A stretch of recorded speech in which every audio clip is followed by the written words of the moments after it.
ખેડા જિલ્લા food and drugs department પર કાયદેસરની કાર્યવાહી કરવામાં આવી એ બાબતે પત્ર આપવામાં આવ્યો છે। 7 મહિનાની અંદર ખેડા જિલ્લામાંથી નડિયાદ તાલુકામાંથી ફૂડ એન્ડ ડ્રગ્સના રેહમ રાહ અને મિલીભગત હેઠળ ચાલતી કેમિકલ યુક્ત ખાદ્ય ખોરાકની વારંવાર ફેક્ટરીઓ પકડાતા નકલી તેલ મળતા ફૂડ એન્ડ ડ્રગ્સ ડિપાર્ટમેન્ટના અધિકારીઓને આ મિલીભગતના કારણે પ્રજા ઉપર ઘણું સોસવાનું આવ્યું છે। ત્યારે સિરપ કાંડના લીધે 8 જણના મૃત્યુ નિપજ્યા, જેના અનુસંધાનમાં ફૂડ એન્ડ ડ્રગ્સ ડિપાર્ટમેન્ટના અધિકારીઓ વિરુદ્ધ કેમ પગલાં ન ભરવા તેના અનુસંધાનમાં નડિયાદ શહેર કોંગ્રેસ દ્વારા કલેક્ટરને આવેદનપત્ર આપવામાં આવ્યું છે।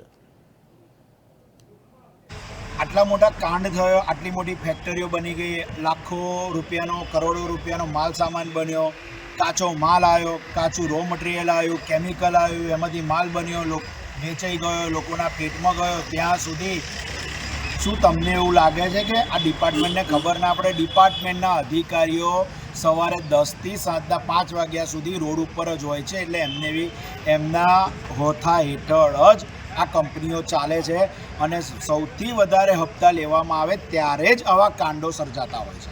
સરકારને આ બાબતે શું તમે કહેવા માંગો છો? અમે જવાબદાર વ્યક્તિઓને તો પોલીસે પકડી લીધા છે, એમની વિરુદ્ધ કાર્યવાહી પણ ચાલુ છે, પણ આમાં સૌથી વધારે જવાબદાર ફૂડ એન્ડ ડ્રગ્સ ડિપાર્ટમેન્ટ છે। એટલે અમે આજે કલેક્ટર સાહેબને, ખરેખર અમે સીએમ સાહેબને કલેક્ટર સાહેબ થ્રુ આવેદનપત્ર આપવા આવ્યા છે કે ફૂડ અધિકારીઓ, ફૂડ એન્ડ ડ્રગ્સના અધિકારીઓ વિરુદ્ધ એફઆઈઆર કરવામાં આવે।